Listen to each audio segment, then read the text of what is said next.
Bonjour et bienvenue dans ce nouveau numéro de votre émission de développement, le scanner en bande FM sur la 89.5.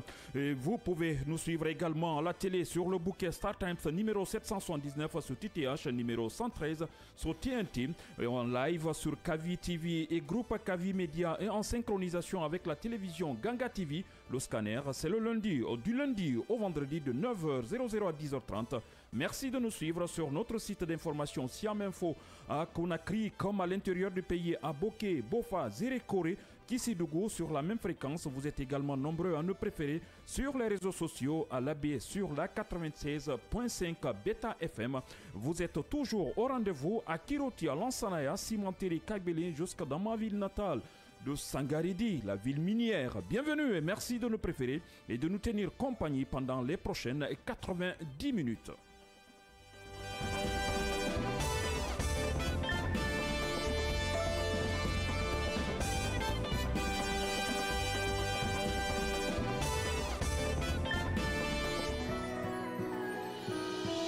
Dans un monde médiatique où seule la critique prospère, où les solutions sont voilées, le scanner de Kavi comme la fausse...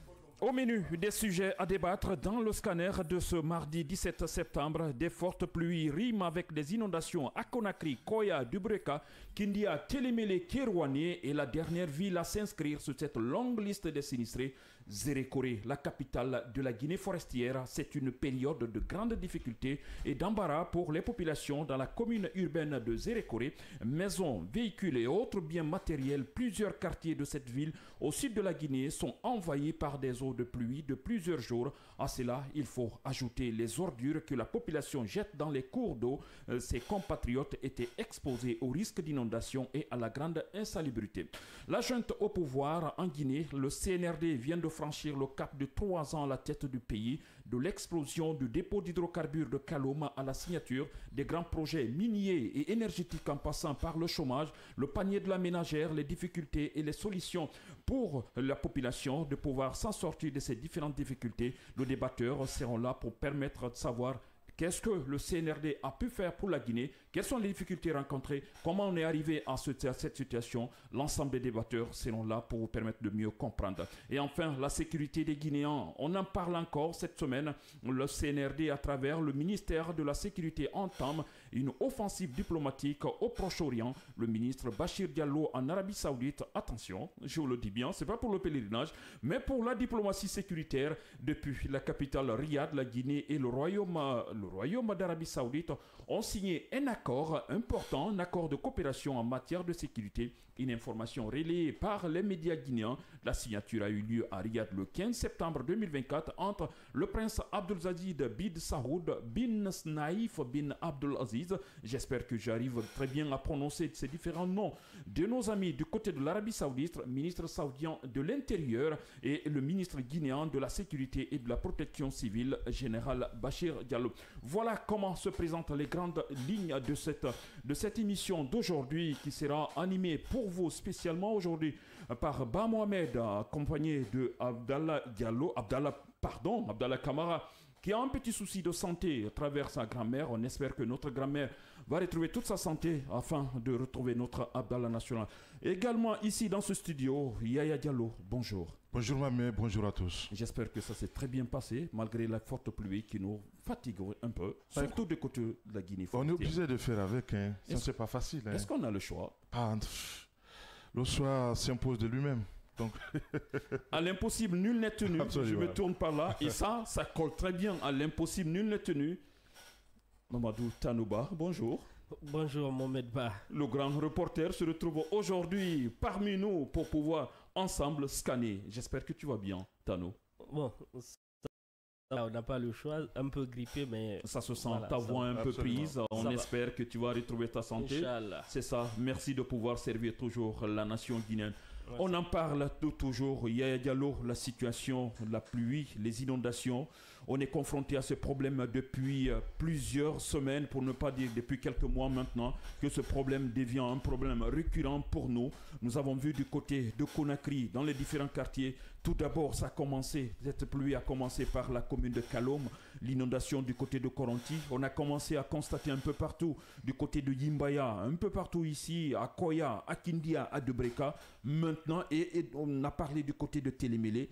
Et ces derniers jours, le week-end dernier, ça se poursuit jusqu'au début de cette semaine, du côté de Zérékoré, des inondations. Mais encore du côté, si on parle de changement climatique, mais des ordures, la gestion des ordures aussi devient un problème. Du côté de Zérékoré, des véhicules, des maisons, la population s'est retrouvée les pieds dans l'eau. Absolument, c'est un phénomène qui devient de plus en plus grandissant, inquiétant. Pour la Guinée en particulier, mais le monde entier de manière générale. L'inondation est devenue aujourd'hui un enjeu mondial contre lequel il faut se battre parce que l'inondation avec ses corollaires de conséquences et de malheurs que vous connaissez, l'inondation qui détruit effectivement de biens matériels, mais aussi qui crée ce qu'on appelle des dégâts humains, mais plus loin, qui est un facteur destructeur, disons, de l'agriculture. Alors, quand on prend la région forestière, vous savez très bien que c'est une région où l'agriculture est pratiquée fondamentalement. Je pense que aujourd'hui, c'est que cela exige ou nécessite ce qu'on appelle l'attention particulière de nos autorités en Guinée ici, mais c'est les dirigeants du monde de manière générale. Ce qui sous-entend effectivement par là que c'est la conséquence de l'agression de la nature que nous sommes en train de vivre dans notre pays ici et dans les autres pays aussi. Parce que ce qui est étonnant dans tout cela, je suis en train de dire qu'il y a le mal et le moindre mal dans ces phénomènes d'inondation, mais le moindre mal aujourd'hui est celui guinéen. Parce que en dépit de tout ce qu'on dira de la Guinée, château d'eau de l'Afrique de l'Ouest, il y a quand même là, disons, quelques phénomènes liés à l'inondation, mais qui semblent être plus ou moins minables par rapport à un certain nombre de choses, notamment dans les États sahéliens, au Mali, au Tchad, au Niger. Vous savez, les dégâts humains sont très importants, très élevés de ces côtés. Du côté de Tchad, on vous parle de plus d'une centaine de personnes mortes, plus de 30 000 bétails emportés par les eaux et des centaines d'hectares de champs complètement ravagés.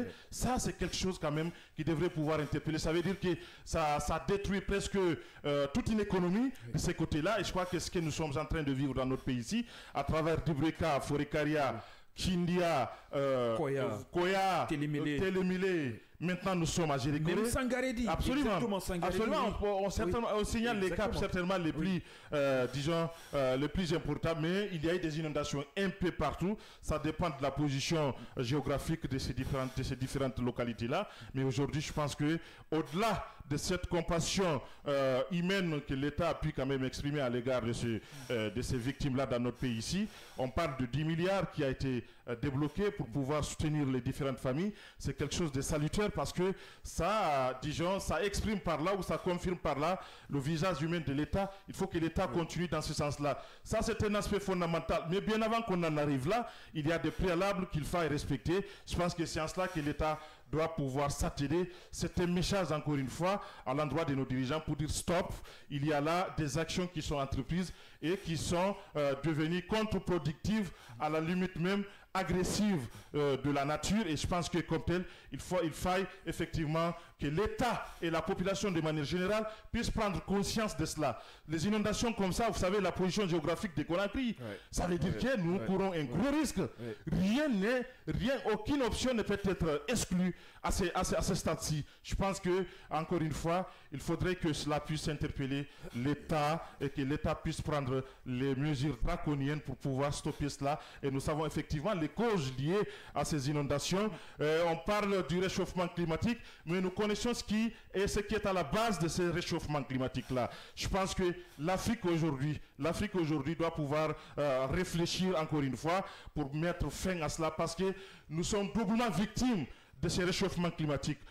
Nous produisons moins d'énergie, moins de CO2, mais nous sommes les principales victimes en termes de chaleur caniculaire que nous vivons ici, parce que vous savez très bien, le mois de mars avril dans ce pays-là, c'est pratiquement invivable. Ça, c'est les conséquences de ces réchauffements climatiques dont on parle là. Les inondations aussi est une sorte de conséquence directe de ces réchauffements climatiques-là. Donc je pense qu'encore une fois, ça veut dire que et la saison sèche et la saison pluvieuse, nous ne sommes pas épargnés de ces réchauffements climatiques dont nous sommes moins coupables. Ceux qui sont coupables de cela aujourd'hui, ils vivent mieux que nous. C'est en cela que j'ai dit ici, il faut que l'Afrique puisse réfléchir et faire face à ces dirigeants de ce monde-là. Incroyable, il y a les images même qui sont là, incroyable. Regarde les voitures complètement dans l'eau. Absolument. On se demande même est-ce que c'est une pirogue alors que c'est une voiture 4x4 hein, qu'on voit là, en image complètement. À Zérekoré, oui, c'était le même cas aussi à Koronki. Oui. Il y a de cela oui. à peu près un mois. Oui. Et je pense que là, il faut que l'État puisse se bouger et pour non seulement assister à ces sinistrés-là, mais aussi prendre des mesures. Au-delà du tapage médiatique, au-delà du discours, il faut que tout le monde s'implique. Et je pense que là, on ne doit pas s'arrêter. L'État est en train de faire quelque chose par rapport à cela. Par rapport à un certain nombre de choses, mais je pense que le même État aussi est complice quelque part à travers un certain nombre de gens qui sont dans le trafic de ce bois-là. Je pense que c'est fondamental. La coupe abusive de ce bois-là doit s'arrêter. L'agriculture surbrûlée doit être complètement modernisée aujourd'hui. C'est en cela que je dis ici, l'État doit pouvoir être présent un peu partout pour atténuer ces phénomènes-là. Je pense que là, il y a du chemin à faire, mais je pense qu'avec l'implication de tout le monde, j'ai dit encore une fois pour terminer, on ne peut pas s'arrêter au niveau de nos autorités administratives ou locales. Il faut que tout le monde soit impliqué, les imams, les jeunes à l'intérieur du pays, pour qu'on puisse essayer de trouver ce qu'on appelle, disons, un consensus avec les agriculteurs. Parce qu'on ne peut pas non plus interdire les gens de pratiquer l'agriculture. Parce que c'est la principale activité de nos habitants au niveau de l'intérieur du pays. 65% de la population, d'ailleurs, pratique disons, l'agriculture. Je pense qu'aujourd'hui, pour terminer, l'État doit encore une fois agir et être présent partout pour impliquer partout, parce que c'est l'État qui a le dernier mot dans toute cette situation. C'est l'État qui a le dernier mot, c'est l'État qui doit nous aider à comprendre mieux, à nous mettre à l'abri des problèmes. C'est ce que l'État est en train de faire aujourd'hui, venir au secours des sinistrés, sauver des gens. Mais est-ce qu'il ne sera pas encore mieux? Ce n'est pas mauvais ce qu'est en train de faire l'État aujourd'hui, mais ça sera encore mieux si l'investissement qu'on envisage de faire pour pouvoir aider les sinistrés, si on pouvait prévoir les mêmes investissements pour pouvoir prévenir, parce qu'aujourd'hui on parle de réchauffement climatique, Tano. On parle de réchauffement climatique, mais aussi nous avons notre part de responsabilité. Si nous ne sommes pas originaires de l'intérieur du pays, si nous n'avons pas vécu de l'intérieur du pays, mais nous avons voyagé, nous savons aussi que dans beaucoup de préfectures, dans beaucoup de grandes villes aujourd'hui, on a transformé des cours d'eau en des dépotoirs. Des cours d'eau sont devenus des dépotoirs. Il suffit seulement qu'il y ait une petite quantité de pluie dans certaines localités que vraiment ce fleuve ou les cours d'eau sortent de leur lit. Est-ce que l'ensemble de tout ça ne contribue pas à rendre la vie difficile, à créer des situations compliquées comme des inondations, voire des véhicules aujourd'hui flotter comme des pirogues? Bonjour tout le monde, je me dis que c'est un ensemble de tout un tas de choses qui concourent aujourd'hui à ce que nous vivons aujourd'hui, ces situations d'inondation et d'autres dégâts liés au changement climatique. Moi, je suis partagé aujourd'hui entre une adaptation de l'être humain à ce changement climatique et à la lutte contre le changement climatique lui-même. Est-ce qu'aujourd'hui, on peut parvenir à lutter, à atténuer ce changement climatique? C'est un fait naturel, il faut le comprendre. Est-ce que c'est naturel? Quelque part, c'est naturel, même si on dit que voilà, il y a ces l'effet de l'homme à travers les grandes industries. À travers les grandes industries et tout. Quand vous voyez des zones, par exemple, qui jamais de leur vie n'ont connu la neige, se retrouvent dans la neige, ou des endroits où il n'y a jamais eu aucune goutte d'eau se retrouvent inondés. Vous comprenez un tout petit peu quand vous prenez la zone du Sahel, là où il y a eu récemment des inondations et encore ça continue même avec le Maroc, le Niger, le Tchad un peu partout, le Burkina Faso, et avec un lot de victimes indescriptibles. Alors, pour ce qui est de notre pays, la Guinée, vous avez vu, ça a commencé en Basse-Côte ici. C'était prévisible, mais est-ce que l'État a tous les moyens qu'il lui faut, ou plutôt, est-ce qu'il donne tous les moyens qu'il faut pour prévenir ces situations? Puisqu'aujourd'hui, nous, on n'est pas déclencheur de ce changement climatique-là. On est en train de le subir. On est victime. On est en train de le subir. Qu'est-ce qu'il faut alors pour qu'au moins cette situation, les drames soient au moins atténués dans nos pays. La protection civile. Oui. Prenez l'intérieur du pays aujourd'hui, à part Conakry, est-ce qu'il y a vraiment des agents de la protection civile à l'intérieur du pays quand il y a des inondations qui sont bien équipés, bien dotés pour aller vers les citoyens dans les zones inondables ou dans les zones inondées? Ne parle pas de bien équipés, parle d'abord de leur présence. De leur présence d'abord. Justement, est-ce qu'ils sont présents à l'intérieur?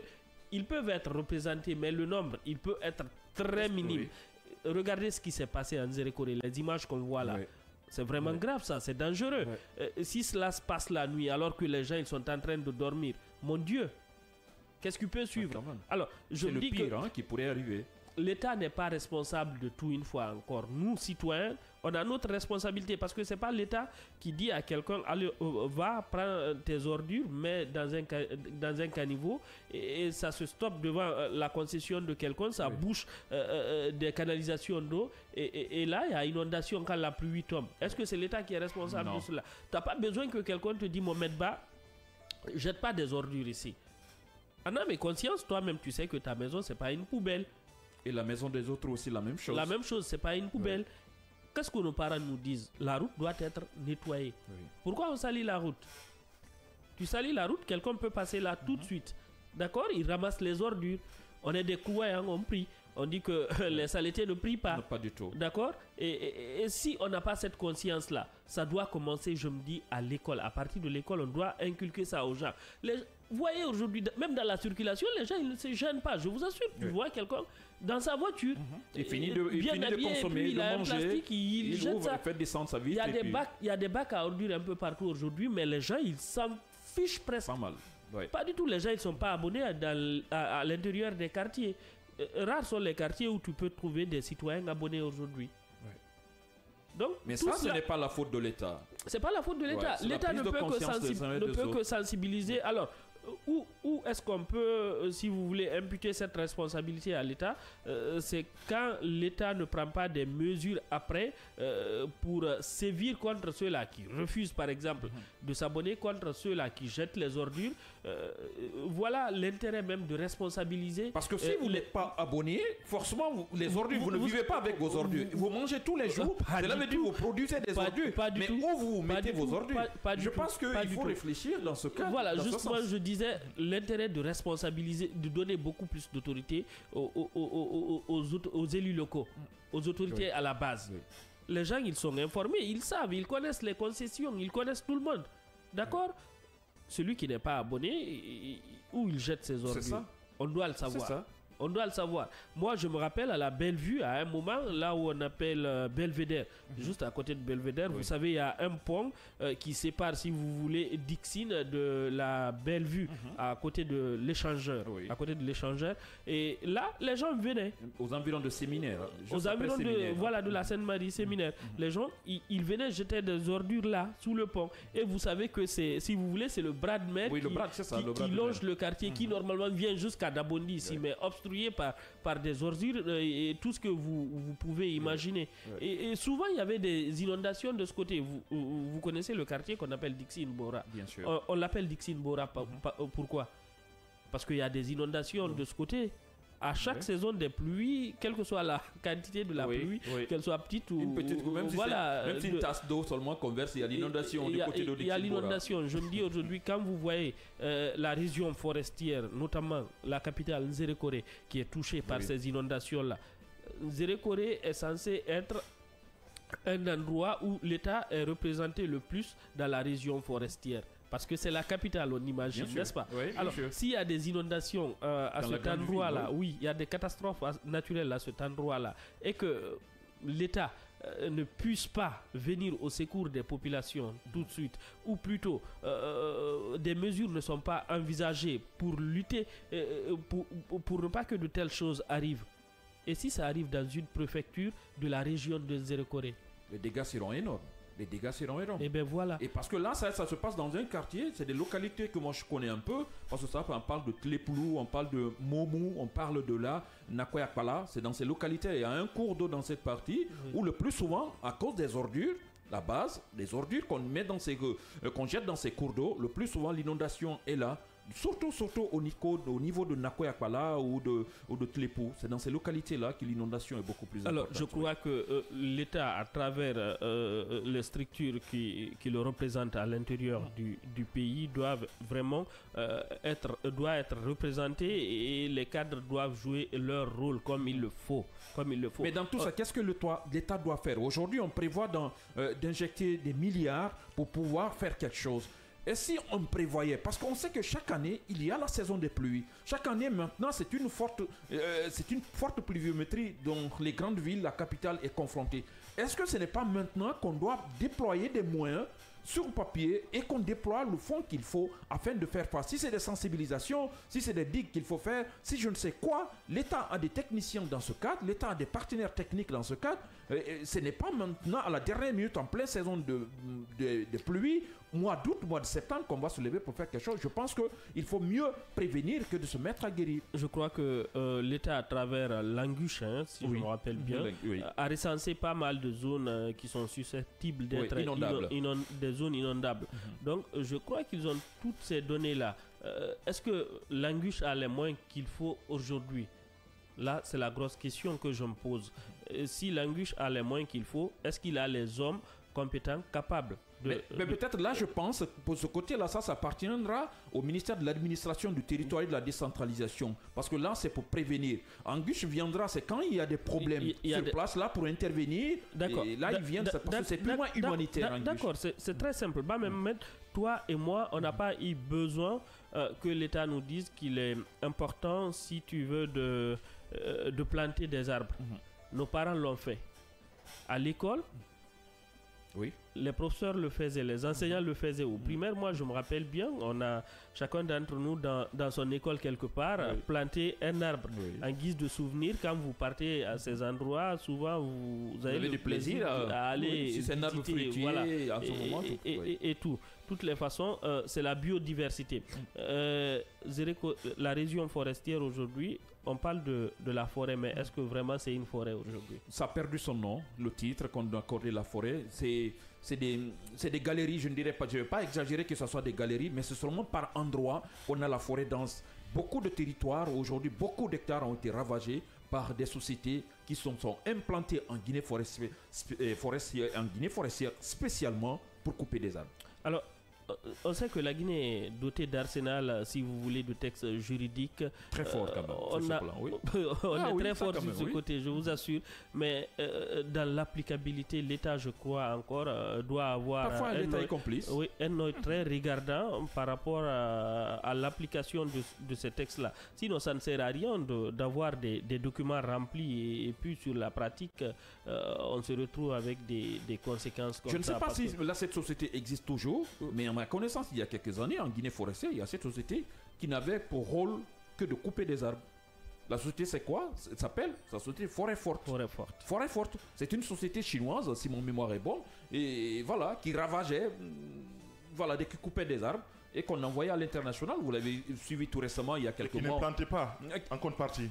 Bon, il disait qu'il plantait, parfois il disait planter, mais est-ce que c'est qu'on a planté et c'est qu'on a coupé, est-ce qu'il y avait vraiment un prorata ou bien l'équivalence qui était là? Et puis le nom de l'entreprise, c'est Forêt Forte. Ah oui, c'était ça, c'est le nom de la société. Oui, c'est le nom de la société, oui, qui faisait une usine, qui coupait des arbres, qui faisait des contreplaqués, qu'on coupait très bien, qu'on emballait et on envoyait à l'international. Ça se passe en Guinée forestière. Ça, ce n'est pas quelque chose que j'ai entendu ailleurs. J'ai vu, ça s'est passé là. Oui. En tout cas, si l'État est fort, c'est à ce niveau même qu'il faut intervenir. Là où on coupe, c'est là où on doit reboiser normalement, pas ailleurs. Mais c'est surtout ça. Parce qu'il faut...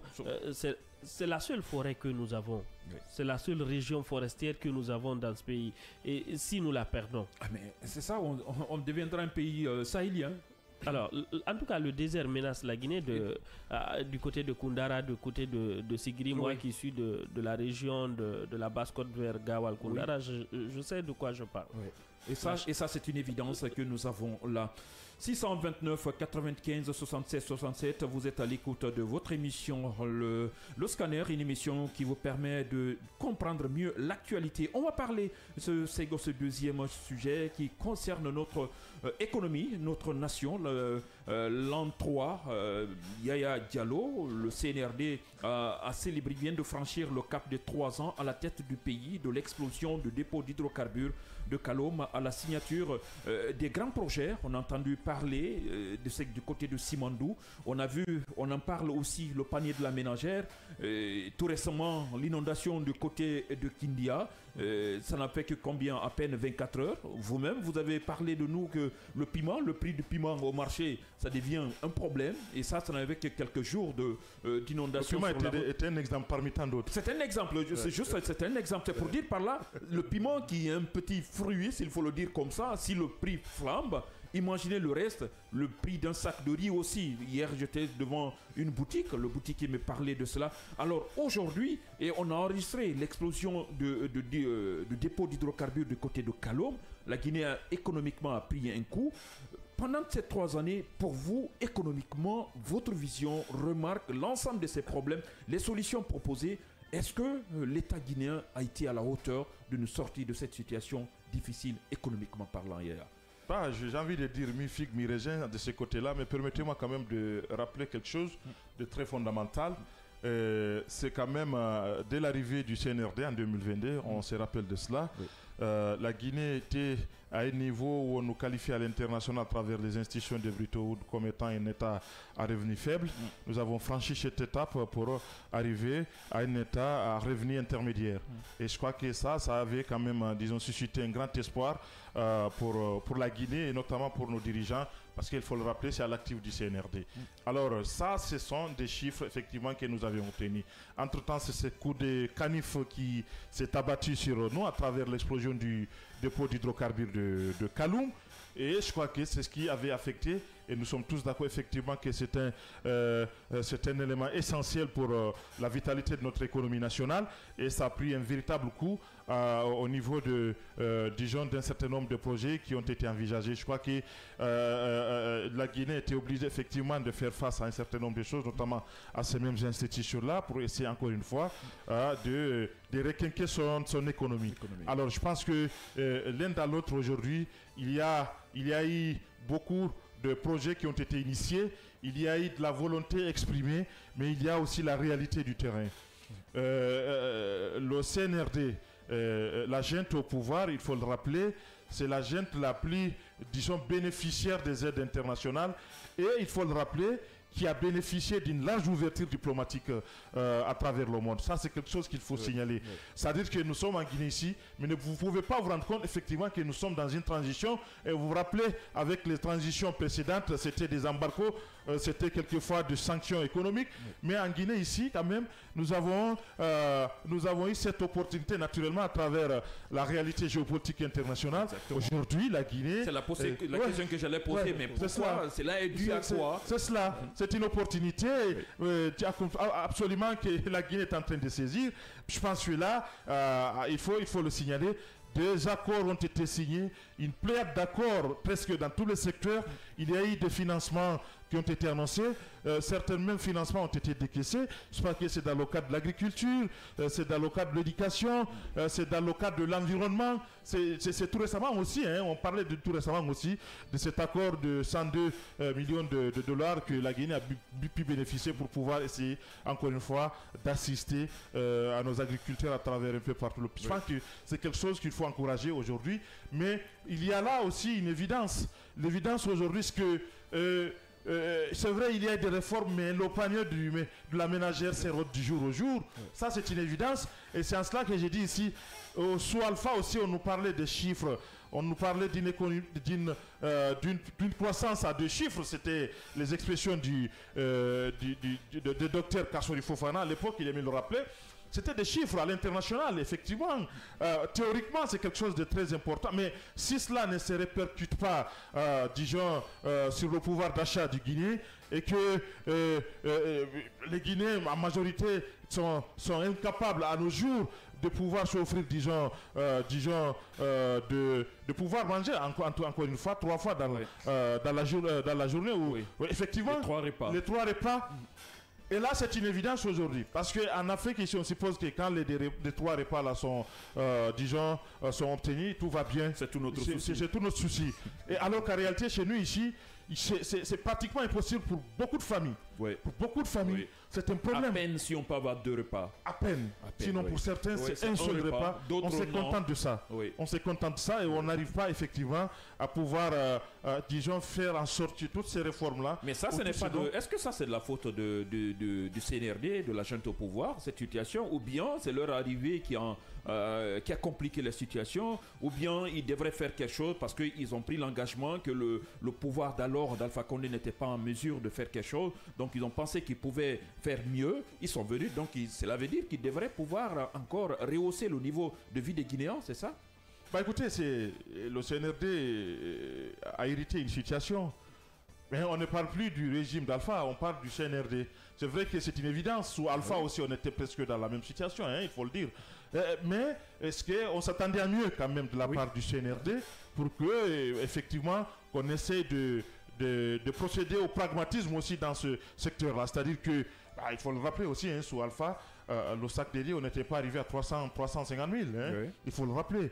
Et ça aussi, on nous a expliqué effectivement des arguties diplomatiques comme quoi c'est le conflit, disons, russo-ukrainien qui est passé par là. On peut comprendre tous ces aspects-là. Mais on a beaucoup d'alternatives. Je pense que c'est en cela que nous disons aux autorités de pouvoir se pencher sur ces alternatives-là pour pouvoir permettre aux Guinéens de bien manger. Parce que c'est quelque chose de fondamental. Je crois, mais, tout régime, qu'il soit militaire ou civil, d'abord, doit avoir pour mission d'abord de pouvoir nourrir sa population.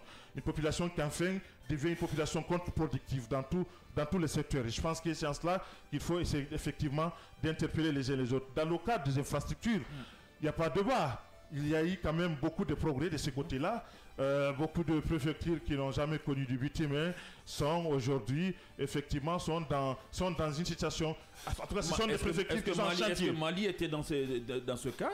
On peut aller plus loin, on parlait de Koubia, on peut parler de moi je ne peux pas dire non, Koubia, je ne veux pas dire la ville de Koubia ici parce que il faut aller à Tougué, il faut aller à Tougué, je m'arrête là, c'est ce que je maîtrise là.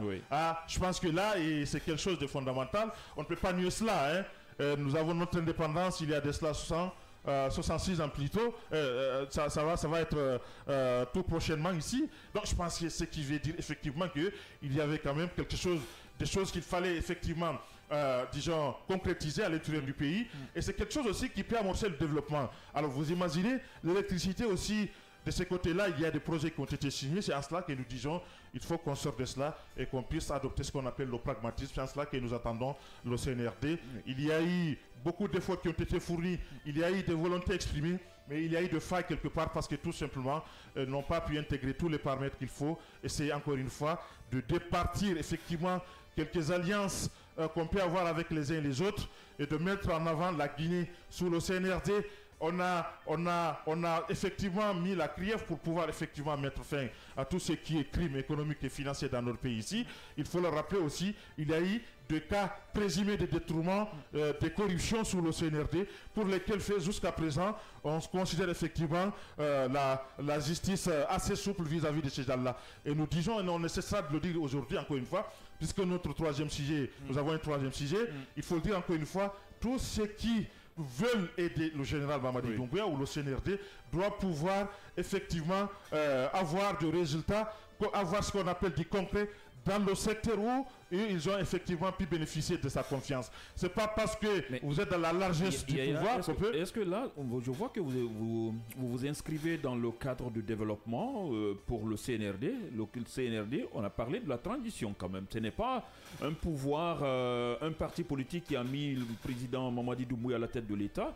Si on dit qu'on a besoin de ceci, on a besoin de cela pour accompagner le CNRD, cela veut dire Mamadi Doumbouya, le CNRD est parti pour rester longtemps, c'est ça? Ou je me trompe dans tes analyses? Non, si on part du principe que l'État est une continuité, on peut dire que fut-il une transition, ils ont des ambitions, ils ont pu mettre en place un certain nombre de choses. Ce qui ne veut pas dire d'emblée que j'ai donné mon cutis au CNRD, non, au CNRD, au général Mamadi Doumbouya, de rester aussi longtemps qu'au pouvoir. Je suis en train de faire une analyse. Et je crois que, à l'évidence, il y a eu des actes qui ont été posés.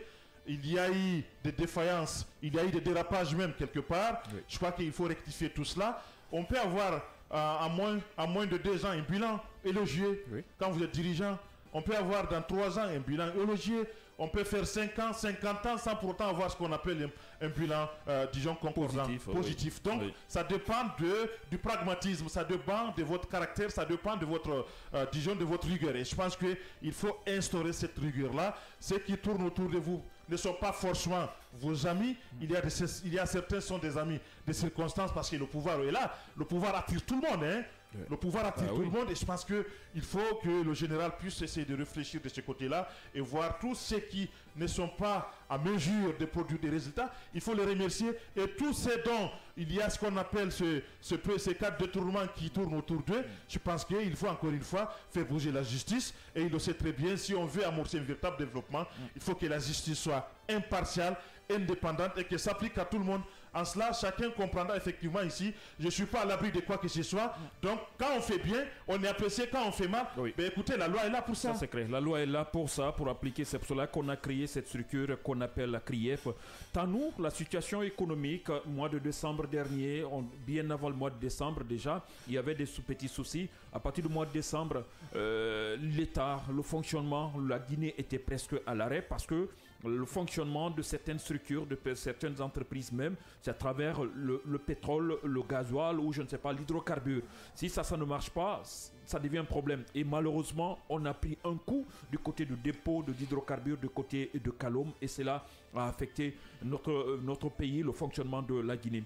Entre-temps, après ça, on a enregistré vraiment des sociétés minières, des gros contrats qu'on a commencé à signer. Cela a pu permettre à l'État de pouvoir engranger de l'argent. Et entre-temps aussi, on a vu que le panier de la ménagère prend un coup. L'espoir n'est plus là. Les gens se demandent qu'est-ce qu'il faut faire des Guinéens, des cas de mort. On entend parler au large de la mer Méditerranée, des Guinéens qui quittent le pays parce que ça ne va pas. L'ensemble de tout ça justifie un peu la situation économique de notre pays. Alors vous, les 3 ans passés à la tête de la Guinée, qu'est-ce qu'on peut retenir vraiment du CNRD, de la junte au pouvoir de Mamadi Doumbouya? Alors moi je vais vous surprendre peut-être parce que je commence par ça. Économiquement, je n'attends pas assez du CNRD. C'est un régime de transition, vous le rappeliez tout à l'heure. Alors, maintenant, en ce qui concerne par exemple ce qui est arrivé à Koronti avec l'explosion du dépôt des hydrocarbures, là je crois qu'il faut tirer le chapeau au CNRD. Un régime de transition qui vient d'arriver à peine et voilà, vous êtes confronté à une telle situation parce que là on parle du dépôt central des hydrocarbures. Vous avez vu vers la fin, c'est arrivé à la fin du mois de décembre 2023 je crois, et janvier, février c'était un peu compliqué avec le carburant et tout, mais l'État a pu quand même, avec la collaboration de certains pays, de parvenir à résoudre petit à petit ce problème-là. Si la crise s'alisait, on ne serait pas là aujourd'hui, on serait dans une autre situation. Et le carburant aujourd'hui, c'est, si vous voulez, le carburant constitue ce qu'est le sang pour l'être humain. D'accord ? Et voilà, je leur tire le chapeau carrément de ce côté. Alors, en ce qui concerne les mines, vous savez, la Guinée, l'économie de la Guinée, si vous voulez, est basée que sur les mines, presque sur les mines, presque sur les mines. Quand vous importez en tout cas les devises guinéennes, les devises guinéennes, je crois à quelque chose de 40%. Plus que ça. Plus que 40% de l'économie est basée, du budget est basé que sur ça. Donc, on ne peut pas dire aujourd'hui qu'on est vraiment autonome. On ne peut pas le dire, pas du tout. Et on parlait des aides tout à l'heure, des aides que nous recevons, que ce soit des institutions de Bretton Woods, avec les coopérations bilatérales entre les pays. Ça n'aide pas. Ça ne vous sort pas dans la pauvreté. Oui, mais on entend souvent quand même, on parle de 150 millions de dollars, ça 150 fait combien d'années qu'on parle envoie de de l'argent. Mais c'est de l'argent quand même. Comme on appelle Mohamed Banou, on a grandi avec ça. On a entendu, tous les jours, on entend des sommes comme ça. Je vous parle d'une anecdote. Il y a quelqu'un qui disait, un ami, on était au collège encore, hein, je vous assure, il dit, à la télé, on est assis, on suit les infos tous les jours, on nous parle de 100 millions de dollars. Imaginez la Guinée, la population n'atteint pas 10 millions à l'époque. Et quand ils veulent nous rendre sourds encore, c'est nous dire en francs guinéens 40 milliards, 50 milliards, 100 000 milliards. Et vous savez ce qui a été la conclusion de cet ami? Non. Il dit, on n'atteint pas, on est 8 millions d'habitants, d'accord? Si on prenait cet argent par exemple, on le divise, on donne à chacun d'entre nous, on serait sorti de la pauvreté, vous comprenez un tout petit peu. Jusqu'à l'analyse de jeunes collégiens à l'époque.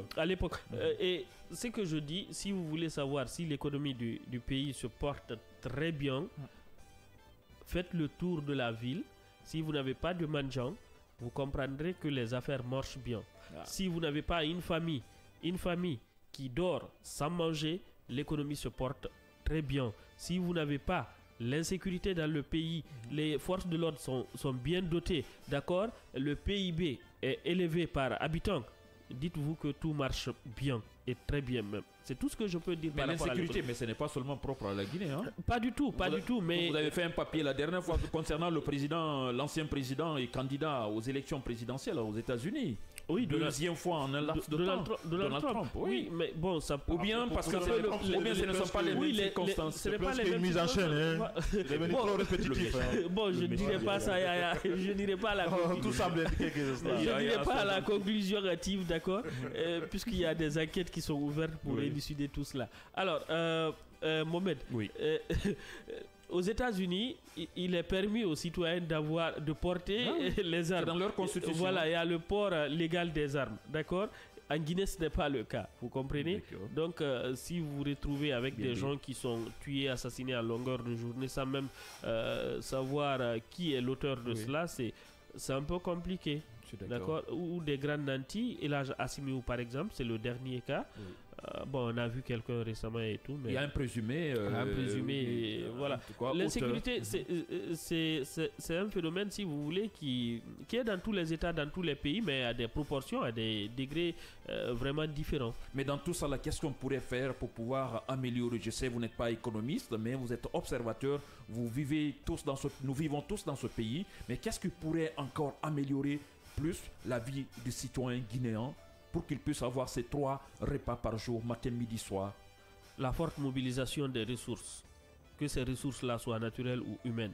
D'accord? Quand on parle industrie, on va parler aussi de, si vous voulez, de la transformation des matières premières en produits finis chez nous ici. Je crois que ça va beaucoup nous aider. Ça va nous aider à faire rentrer des devises dans notre pays. Ça va nous aider à importer cette fois-ci, à exporter des produits finis, pas de la matière première. Parce que regardez bien aujourd'hui ce qui se passe. La terre rouge qu'on est en train de prendre là, qu'on appelle bauxite. Voilà, qu'on appelle bauxite, qu'on est en train de prendre en termes clairs. On la prend ici, on l'envoie en Chine. Vous comprenez? Il y a des lieux de stock de cette bauxite là-bas. Mais ils ne transforment pas? Ils vont transformer, mais il y a des lieux de stock. Vous savez, la bauxite est l'une des matières premières aujourd'hui les plus stratégiques. Si les gens ne le savent pas, qu'ils le comprennent. La terre rouge, la terre rouge qu'on est en train de prendre et amener de l'autre côté. Il faut le rappeler, 100 millions de tonnes par an. Voilà. Ou plus. Est-ce que vous pensez que un Chinois ou un Américain ou un Européen, un Occidental peut venir ici, prendre cette terre rouge-là, futilement comme ça, pour l'amener et salir la main juste. Se salir la main et la stocker chez lui là-bas? Vous savez le coût que ça coûte? Au niveau de la fret, c'est beaucoup d'argent ça. C'est beaucoup d'argent ça. Alors, l'autre chose, cette terre qu'ils sont en train d'amener, de stocker chez eux là-bas, est-ce qu'aujourd'hui le Guinéen est capable de dire, c'est seulement l'aluminium qu'on peut retrouver à travers cette bauxite qu'on peut obtenir? Personne ne Parce peut le dire. qu'aujourd'hui, ça a été dit qu'on n'a pas les moyens qu'il nous faut. Si vous voulez. Attendez, Tano, il ne faut pas nous embrouiller. Oui, il faut pas nous embrouiller. C'est très clair. La précision que je vais savoir, permettre à d'autres aussi de comprendre mieux. Oui. La terre que nous avons, la bauxite, que nous appelons bauxite ici, la terre rouge. Si cette terre rouge là, s'il y a des analyses encore bien faites, on peut trouver encore d'autres ressources dans cette terre rouge. Est-ce que vous savez... Là, on n'appelle même pas bauxite, on prend juste le nom de terre rouge. Est-ce que vous savez que je crois à une certaine profondeur, je ne sais pas si c'est à 5 mètres ou 6 mètres, quelque chose comme ça, la Guinée ne connaît pas encore le potentiel de toutes les richesses contenues dans son sous-sol. Oui, mais nous on a fait la géographie, l'hydrographie de la Guinée depuis Donc, combien d'années? On nous dit qu'il y a l'uranium de côté de Kouroussa ou de Sigui. Oui, mais il n'y a pas eu d'études récentes qui sont menées. Toutes les études qui sont menées datent du premier régime. C'est pourquoi les Américains se préparent pour être là. C'est pour effectuer toutes ces études-là. Ah, donc, mais comment peut-on expliquer? On sait quand même, c'est vrai, qu'on parle de ces ressources-là, mais c'était pas prévu d'avoir de l'or du côté de Koundara ou de Gawal, là. Je vais vous surprendre à ce niveau encore. C'était justement prévu. Oh. Oui, c'était prévu. Il suffit d'échanger avec pas des cadres de maintenant. Hein. Peut-être ils sont rares les cadres de maintenant du ministère des Mines qui le savent. Mais il y a des anciens cadres qui savaient très bien. Et il y en a même qui ont quelques documents rares, des recherches qui avaient été menées à l'époque par des soviétiques. Ces études avaient été menées par des soviétiques. Ils avaient dit justement qu'au niveau de Gawal, à Kunsitel, il y a une mine d'or. Wow. Et ce n'est pas une surprise pour ces cadres-là aujourd'hui parce qu'ils savaient que cela existait. Vous voulez nous dire ici qu'il y a depuis 10 ans, 20 ans, 30 ans, il y a des Guinéens qui savent qu'il y a de l'or du côté de Gawal? Plus que 30 ans. Je vous dis, c'est depuis les années 70. Il y en a qui le savaient. Ils attendaient peut-être la découverte, la bonne nouvelle. Mais il y en a qui le savaient, qui étaient au courant. C'est le cas des Gadaound aussi. C'est connu de tous. Voilà, justement. Donc, je vais revenir à ce que je disais tout à l'heure. Toute cette bauxite qu'on est en train d'envoyer là-bas, là, eux, ils stockent. C'est pas tout de suite que toute cette bauxite-là est exploitée. D'accord? Oui. Et nous, chez nous ici, les gisements de bauxite, d'accord, quand vous exploitez, vous prenez la terre, vous l'embarquez dans les bateaux, vous l'envoyez. Est-ce que vous savez que il n'y a plus possibilité de régénération de cette bauxite-là? Elle ne va plus revenir. Ouais, ça c'est sûr. Elle ne va plus revenir. En tout cas, ce n'est pas notre génération. Il faut des milliers d'années ou des millions. Cette bauxite ne va plus revenir. D'accord? Ça a été exploité. C'est là, c'est fini. Quoi que vous fassiez, c'est fini, c'est fini. C'est pourquoi, vous savez, quand on commence... Donc ça ne pousse pas comme un arbre? Pas du tout. Pas du tout. Quand on commence quand on doit mettre en place un projet minier, par exemple, on parle de... On va de l'exploitation, de l'exploration jusqu'à la... C'est tout un processus, c'est toute une chaîne, jusqu'à la fermeture. On envisage même la fermeture de la mine. On reboise et c'est terminé. Comme ça, voilà, c'est terminé, c'est fini. Vous savez, il y a des endroits aujourd'hui en Occident qui avaient commencé l'industrialisation bien avant nous. Oui. On parle de villes fantômes. Parce qu'à l'époque, c'était des villes prospères avec le début de l'industrialisation et tout. De mines de charbon. De charbon et tout. Et à un moment, ça s'est épuisé et puis ça a été fermé. C'est fini, c'est fini. Est-ce qu'aujourd'hui, ce qui est pertinent, est-ce que l'État guinéen pense à, si vous voulez, à mettre en place des mines stratégiques? On dit voilà, ce domaine-là, il est réservé. Quoi qu'il en soit, il ne sera pas exploité. C'est à l'État guinéen à travers une société guinéenne, une société appartenant à l'État, d'exploiter cette mine-là, par exemple. Est-ce qu'on pense à tout cela? D'accord, c'est des questions qu'on doit... Certainement, peut-être il y a des hypothèses... Des réserves minières. Voilà, des réserves minières stratégiques, des réserves stratégiques qu'on devrait mettre en place. Est-ce qu'on pense à tout cela? Donc on a mille et une possibilités aujourd'hui de pouvoir améliorer notre économie. Si on le veut, si le Guinéen le veut. Justement, moment. Une question de vision. Et les cadres doivent être formés. C'est ce que je veux dire encore. Les cadres du ministère des Mines doivent vraiment bénéficier de formation pour connaître le sol et le sous-sol guinéen. C'est très important. Et vous savez, les gens peuvent venir ici, prendre... Et ils vous disent on a pris de la bauxite de telle teneur. Si vous n'avez pas l'expertise de connaître cela, comment vous pouvez les contredire? Au niveau des prix aussi, si on vous propose, vous ne cherchez pas à savoir comment ça se négocie.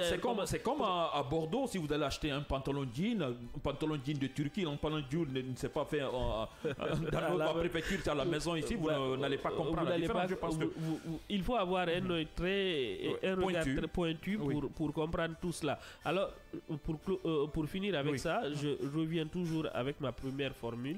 Pour savoir que l'économie d'un pays se porte bien, il faut voir voir les citoyens, les minorités qui ne sont pas du tout nantis. D'accord? S'ils mangent bien, s'ils dorment dans de bonnes conditions, dites-vous que ça va. Mais si ce n'est pas le cas, ça ne va pas encore. Si ça ne va pas, c'est que si ça ne va pas encore, si surtout qu'on n'arrive pas à voir son petit plat ou son lafidi le matin. On va lire quelques messages sur le 629 95 67 67 sur les ondes de Kavi Media. Salam à vous et salam à mes parents de Dalabaditine, Djambouria, Dankama, dans mon village natal. Prompt rétablissement à notre DCI de Kavi, de Cheikh Abdallah Kamara. Abdallah va bien, mais c'est la grand-mère qui ne se porte pas bien. Vous savez très bien le lien qui existe entre les petits-fils et les grands-mères. Mamadou Alpha Djambouria Diallo depuis Koloma. L'insécurité bat son plein dans notre pays. Mamadou Alpha Djambouria Diallo depuis Ekoloma. C'est bien de signer cet accord, mais il faut combattre cette insécurité qui gangrène dans notre pays.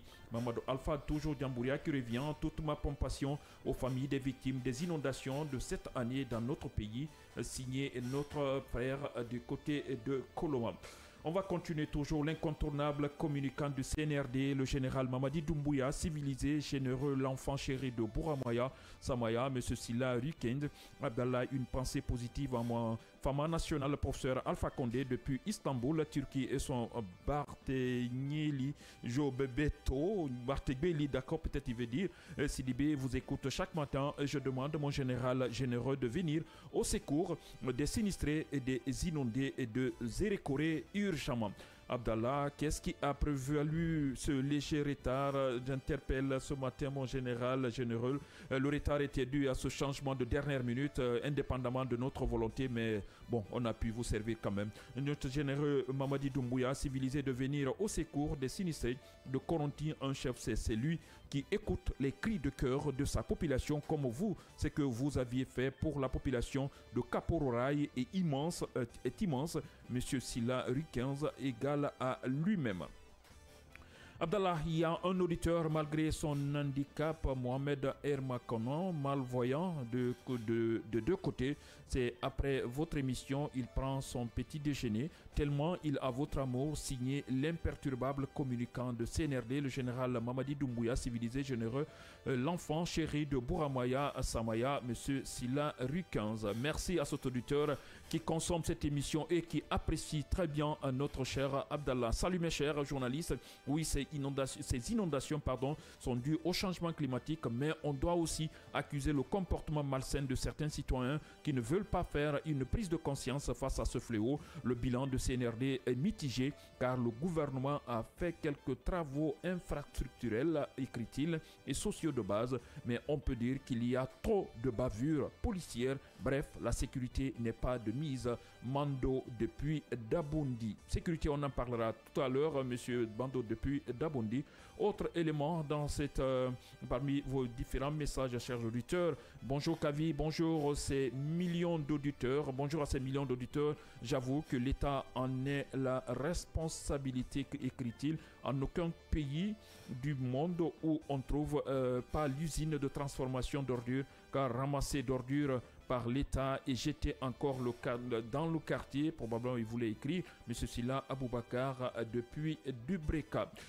Bonjour Kavi, bonjour Fria, ma ville natale. Le réchauffement climatique fait ses effets un peu partout dans le monde. L'Europe centrale est actuellement envahie par des inondations, des concessions ravagées, les villes complètement englouties dans l'eau. En Guinée, il y a un manque de civisme. L'État doit prendre ses responsabilités, faire des sensibilisations et des suivis, surtout pour que la population arrête de jeter les ordures et partout. Isiaga qui nous envoie ce message. Bonjour mes amis, c'est Abdoulaye Sow de Simon Bossia. J'exprime toute ma solidarité aux sinistrés de Zérékoré et ailleurs, mais n'oubliez pas la forte chaleur qu'on a connue cette année en période d'étiage. On a même parlé de canicule, donc tout ce qui arrive là était prévisible. La Guinée n'est pas le seul pays à subir ces inondations. C'est un mal qui a frappé beaucoup de pays africains, notamment le Niger, le Sahel, le Nigeria et l'Europe centrale et orientale comme la République tchèque et la Pologne. Bonjour ma radio, je vous souhaite vraiment une bonne continuation d'informer le peuple. Grâce à vous, le pays est au même niveau d'être informé par rapport aux réalités de jour. Que Dieu bénisse ma Guinée natale, c'est Alassane Kamano de Koya. continuez toujours à nous écrire sur le numéro le 629 95 67 107. Bonjour Kavi FM, c'est Djibril Souma depuis Koya, Wonkifon, Carrefour. Ce phénomène d'inondation est devenu très inquiétant de nos jours. Plusieurs Guinéens en sont victimes un peu partout en Guinée. Je pense qu'au-delà de l'assistance financière que l'État fait à l'endroit de ces victimes, il faut faire des sensibilisations au niveau des citoyens qui habitent ces lieux d'inondation, mais aussi déployer des techniciens de l'habitat afin de prévoir des voies d'évacuation. C'est ce que vient de dire aussi dans ce studio l'ensemble de ces charmeurs. On va dire bonjour Kavia. Oui, l'ensemble de ces chroniqueurs, je voulais vous dire, bonjour les cavistes, cette histoire d'inondation, nous, populations, sommes entièrement responsables de notre malheur. Le civisme est loin d'être ami inséparable des citoyens. Alpha Zidane, bonjour Abdallah et à l'équipe des chroniqueurs et bonjour chez moi à DQL, c'est dans Miti d'Alaba, l'inondation est devenue un phénomène naturel doit préoccuper le monde. Il faudra une synergie d'action pour travailler à ce que l'on évite de peu pour réunir toutes les conditions qui pourraient concourir à créer des situations d'urgence et catastrophiques dans la cité. Une étude de moralité est nécessaire de la base au sommet pour préparer les esprits à une telle situation non souhaitée. Le CNRD s'en fiche pas mal de cette dégradation poussée de notre économie. Certes, il y a eu cette explosion du dépôt qui cause en partie une certaine difficulté, cette dégradation économique, et sans oublier le pillage des biens publics et les détournements des fonds ouverts en cascade dans l'administration. Signé Alpha Zidane qui nous envoie ce message. On va continuer parce qu'il nous reste quelques messages avant que ça continue de tomber. Je ne sais pas, est-ce qu'on va arrêter maintenant ou pas? Mais bon, c'est votre droit aussi. Vous nous avez écrit, on a le devoir de lire à l'antenne. Bonjour Kavi Media, l'inondation, c'est des choses naturelles, c'est partout dans le monde. Que Dieu nous en garde, c'est l'essentiel. C'est Barry Ibrahima depuis Sonfonia T7. Autre message, toujours dans cette émission, le scanner. Bonjour, le bilan du CNRD est bon, même s'il y a un peu de problème. C'est le meilleur bilan de ces 15 ans passés. On ne doit pas se presser. Donnons du temps encore à ce régime. Ils ont pu faire le plus grand projet de fer au monde. Simandou, longue vie à Doumbouya, et que du bénisse la Guinée. Aboubakar Ben Silla de Kountia, vision Simandou 2040. Bonjour 89.5, juste dire que j'écoute tous les matins votre émission, c'est vraiment super, signé M. Keita Fodé depuis Boussoura, la commune de Matam. Donzo, bonjour les grands journalistes, l'écoute est favorable ici, vraiment vous êtes les meilleurs. Donzo Secours, le pneumatique depuis Kaporo. Bonjour ma radio, moi soirée de Anta, je vous salue grand journaliste et bonne journée à vous, bonne journée. Cet auditeur n'a pas signé. On va continuer à observer juste une pause et on revient sur notre dernier sujet aujourd'hui qui nous permettra de parler de la sécurité à travers la collaboration entre la Guinée et l'Arabie Saoudite.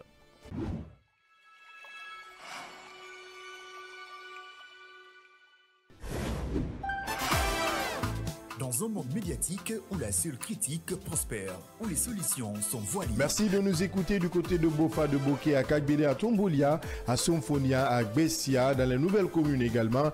Merci de nous pratiquer si vous êtes à Imbaye, dans les taxis, dans les bonbonnas, dans les magbana, dans les marchés. Merci de préférer Kavi Media, le média du développement. Le scanner, c'est l'émission du débat constructif. Bon moment, on parle encore d'énergie et encore de cette problématique qui perdure, qui persiste et qui insiste. Vous n'avez pas de courant chez vous? C'est toujours le tour. Hein. Ah bon? L'éternel cahier de charge. Vous vivez ça toujours là?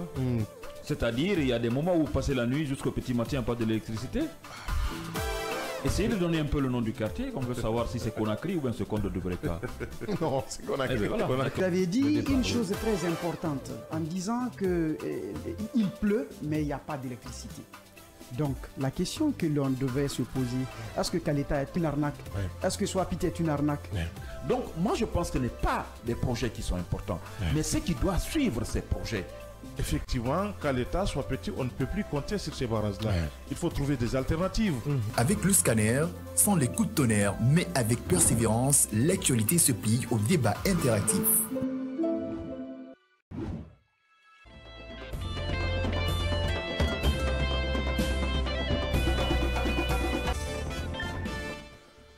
Bonjour, une fois de plus, merci de nous préférer.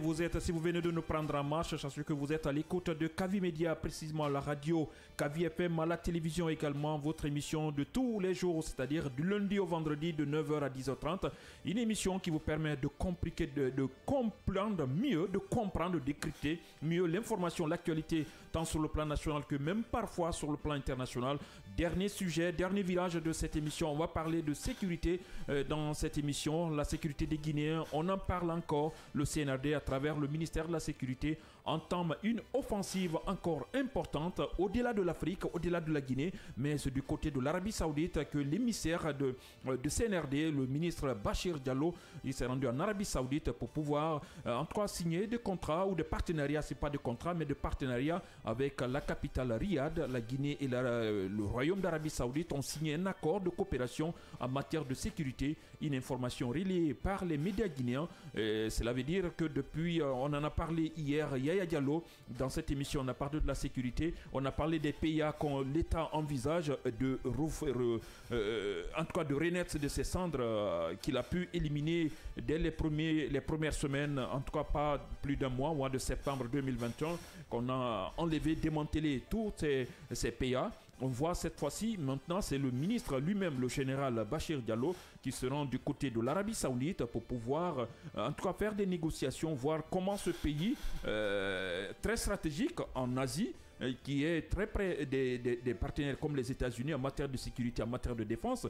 Donc on voit que notre représentant, le représentant guinéen en matière de sécurité, s'est rendu dans ce pays pour pouvoir faire quelque chose. On devrait dire que la sécurité des Guinéens devient alors une priorité ou l'une des priorités du CNRD en Guinée. Absolument, à travers le ministre Bachir Diallo. Je dois rappeler que ce n'est pas sa première offensive diplomatique. Il était du côté d'Italie il y a de cela 3 mois aussi.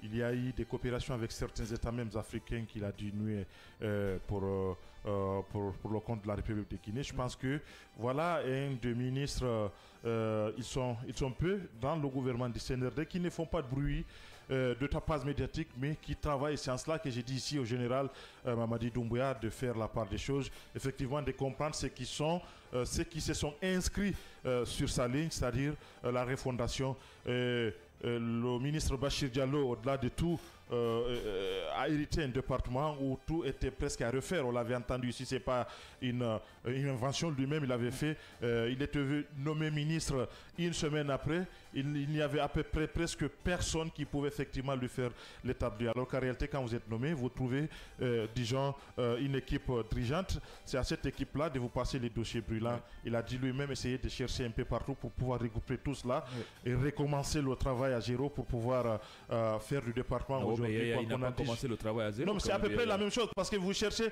dans chaque bureau, dans chaque direction, vous cherchez des dossiers. Oui. Et voilà, vous regroupez. Les dossiers sont éparpillés absolument, absolument. Et voilà, donc vous savez, c'était à la suite d'un coup d'État.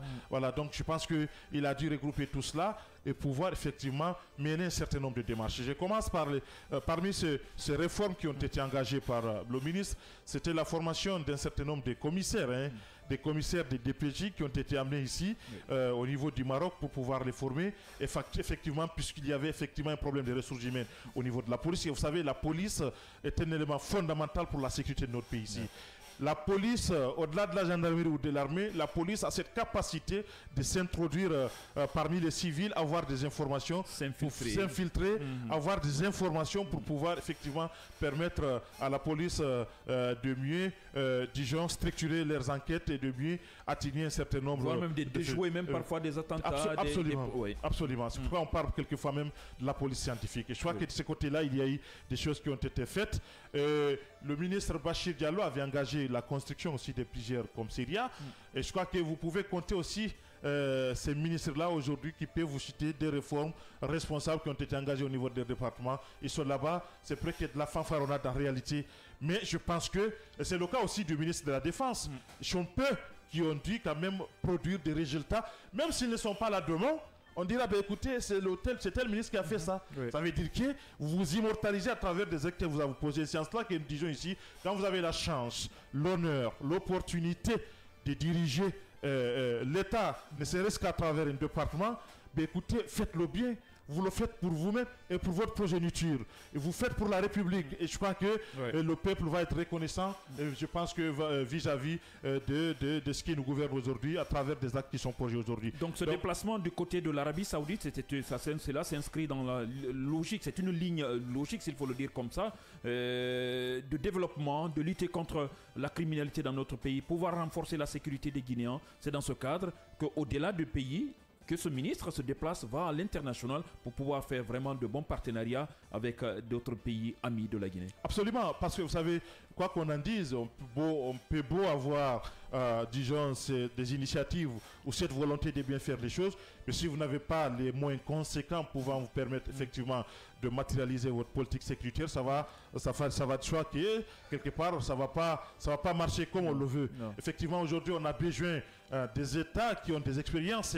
C'est pas un complexe. Il faut aller vers l'Arabie Saoudite qui en a l'expérience et qui a des coopérations avec les États les plus importants de ce monde-là, de puissance mondiale. Et l'Arabie Saoudite vend des armes. Hein? Oui, bien effectivement, sûr. C'est une puissance. Oui, c'est une puissance sous-régionale du côté du Proche-Orient. Donc je pense qu'aujourd'hui, le ministre Bachir Diallo, il est dans cette lancée-là. Vous voyez effectivement que c'est quelqu'un qui fait moins de bruit. Et c'est le cas du général Idi Amin, c'est le cas de l'autre aussi, de Yombuno, hein, Faya François. Oui, le ministre de l'Emploi. Les faits parlent d'eux-mêmes. Maintenant, ce qui s'illustre par de tapage médiatique, oui, mais bon, enfin, tout n'est pas rose quand même. Tout n'est pas rose parce que les cas d'assassinat, on attend quand même. Je n'ai pas fini.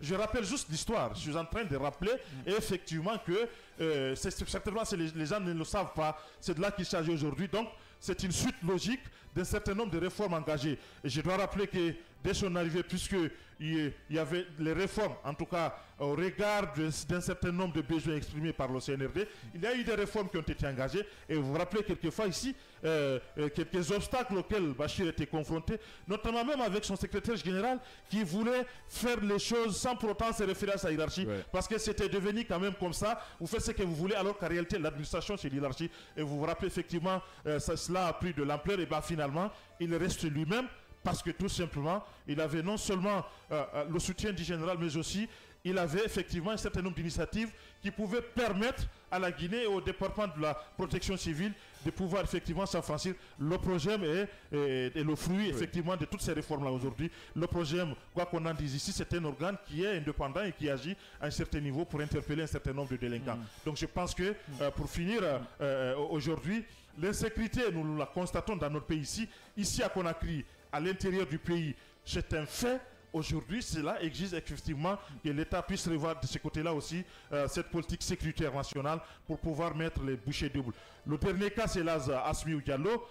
Aussitôt l'assassinat a été effectué, aussitôt il y a eu des enquêtes, il y a eu des enquêtes préliminaires qui ont été engagées, il y a eu certaines responsables de la police, en tout cas de la zone concernée, qui ont été suspendus, et je pense que les enquêtes sont en cours.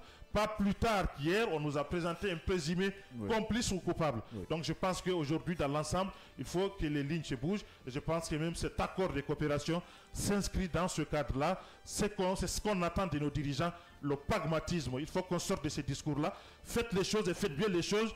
Les citoyens apprécieront. Les citoyens apprécieront. Les autorités aujourd'hui, est-ce qu'avec ce dernier cas, l'arrestation de présumés coupables ou bien de présumés complices pourrait justifier que la police guinéenne se porte en train de faire un bon boulot, ou bien plutôt on dirait on doit attirer leur attention à redoubler d'efforts afin de réduire, pour ne pas dire anéantir complètement, les cas d'insécurité qu'on enregistre tant à Conakry qu'à l'intérieur du pays? Alors, surtout à travers le voyage de ministre général du côté de l'Arabie Saoudite, tout ça se retrouve dans un seul panier dans le cadre de la lutte contre l'insécurité. Alors, pour le dossier de feu Elhadj Asmiou, disons les choses comme elles doivent être dites. Pour le moment, c'est un suspect. Puisque vous connaissez la procédure judiciaire, comment elle évolue. Celui qu'on nous a présenté partout sur les écrans, que ce soit sur les plateformes, les réseaux sociaux ou les télévisions. Alors, moi, peut-être que j'aurais attendu de voir que le ministre de la Défense le général Aboubakar Sidiki Kamara effectue un déplacement de ce genre du côté de l'Arabie Saoudite. Voilà, justement. Pourquoi tu prends contre-pied comme ça, Stanou? C'est important ce que je veux dire. Alors, vous savez, l'Arabie Saoudite, en matière de démocratie, c'est un pays qui est vraiment important en matière de coopération bilatérale entre la coopération bilatérale un pays qui est important, mais ce qui va venir voilà, après, entre la Guinée et l'Arabie Saoudite, ça ne date pas d'aujourd'hui. Depuis le premier régime du feu président Ahmed Sékou Touré. Alors, si cette coopération continue encore, alhamdoulilah, c'est bien pour nous.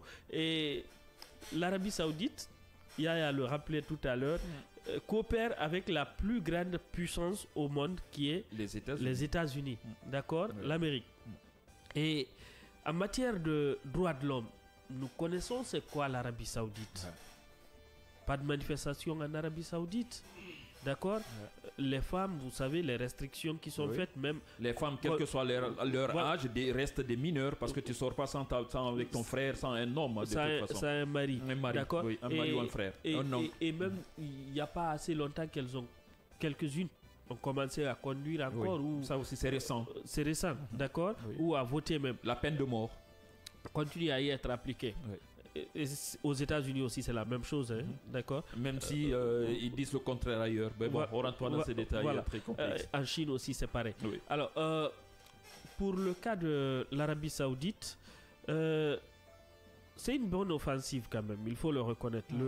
En matière de protection civile, surtout, en matière de protection civile, vous savez que c'est des pays qui sont très en avance. Ils reçoivent tous les ans les pèlerins. Vous savez, c'est pas facile de canaliser ce mouvement, tout ce monde-là, de gérer tout cela. Je me dis que c'est important que dans ce cadre-là, la Guinée coopère avec eux, ça va. Et l'autre chose qu'il ne faut pas encore oublier, l'Arabie Saoudite importe la grande quantité de ses armes du côté des États-Unis et du côté de la France. Ça aussi, il ne faut pas l'oublier. D'accord? Est-ce que cette coopération-là, puisqu'on ne connaît pas encore les tenants et les aboutissants des accords, des accords qui ont été signés, est-ce que ça va être d'amener des Guinéens du ministère de la Sécurité se former en Arabie Saoudite là-bas et revenir, ou plutôt est-ce que c'est des Saoudiens qui viendront, ou bien c'est des équipements qu'on va nous envoyer? Mais il y a quelque chose qu'il faut noter, juste entre parenthèses, avant de te permettre de continuer. Vous avez fait allusion tout à l'heure à l'Arabie, au pèlerinage. J'ai eu une sœur qui était partie, qui était à la Mecque cette année, et qui est revenue. Mais le comportement des policiers arabes et des Saoudiens, c'est incroyable. Exemplaire, s'il faut le dire comme ça. Les instructions sont des instructions, quel que soit votre âge, quelle que soit votre position. Si on sait, ici, vous ne devrez pas vous asseoir, vous n'allez pas vous asseoir, quel que soit votre âge. Bref, elle n'a pas manqué. Il faut le rappeler, là-bas, c'est la charia. Elle n'a pas manqué de vraiment d'insister sur la rigueur des policiers en Arabie Saoudite. Oui, pour tout pays qui se veut quand même bien organisé, il y a des mesures, il y a des principes à respecter quand même. Mais cela n'est pas le cas dans certains pays comme comme notre pays. J'aurais voulu de votre pays. Dans certains cas, mais parce que certains citoyens sont têtus aussi, ils ne le comprennent pas. Mais bon, l'être humain est parfois têtu. Il faut avoir vraiment le bâton quelque part pour que ça marche, quoi. C'est pourquoi il y a la police et la gendarmerie. Oui, c'est ça aussi. Justement, c'est pourquoi je le dis. Alors, il est important, puisque si vous estimez que le pays peut vous apporter quelque chose en matière de coopération dans n'importe quel secteur, c'est important d'aller vers le pays et puis voilà, de négocier des accords et tout. C'est à l'avantage. Je pense que ce n'est pas les dates seulement qui devraient nous intéresser de l'Arabie Saoudite, pas les dates seulement. Il y a aussi la sécurité qu'on doit importer dans ce pays. C'est très important. Donc, si la Guinée si ça peut être bénéfique au pays, pourquoi pas? C'est pas mauvais en soi. Et vous rappelez tout à l'heure, côté organisation, comment la police saoudienne elle est, comment elle est rigoureuse et tout. Mais bon, moi, ce qui m'inquiète un peu en matière de démocratie, c'est un pays que nous connaissons bien avec le durcissement de certaines lois. C'est un pays sunnite où vraiment la charia est appliquée. De toute façon, nous, on prend ce qui nous intéresse, le reste, on leur laisse leur pays. J'espère bien. C'est dans le cadre de la sécurité. Dans le cadre de tout ça. Il n'y a pas de gingérance. Chacun gère son état comme... J'espère bien. Comme bon le semble, on ne dira pas cela, mais de toute façon, chacun essaiera de gérer son pays en fonction de sa selon loi. les principes de Oui, sa Yaya, loi dis-moi. et de son courage. Merci les gars. Yaya, dis-moi avec qui tu marches, je dirai qui tu es. Ne le dis pas. Ne le dis pas. Sinon, si tu le dis, il va dire qui tu es. Merci beaucoup. On aurait voulu vraiment lire ces derniers messages de Gando et je ne sais encore qui. Désolé, mais on préfère vraiment laisser l'antenne parce qu'on a dépassé. Vous comprendrez. Regardez sur votre montre. Il est déjà 10h passé de 31 minutes. La radio, c'est l'heure. Merci beaucoup à Tanou de nous avoir tenu compagnie. On espère vous avoir de temps en temps. Pourquoi pas, pour pouvoir nous donner vraiment vos éclairages dans cette émission. Yaya Diallo, merci. Merci Mamé, merci à Tanou, merci à tous. Merci à tout le monde. Vous aussi, auditeurs, téléspectateurs, merci beaucoup de nous avoir préférés sur les ondes de Kavi Média. Nous espérons vous retrouver demain quand il sera 9h en temps universel pour pouvoir vous servir encore d'autres informations de la Guinée, que ce soit de Conakry ou de l'intérieur du pays. Merci à Diallo derrière la baie vitrée. Merci à la charmante Cissé qui nous a permis du côté de la régie télé de nous permettre d'être chez vous. Merci et portez-vous bien.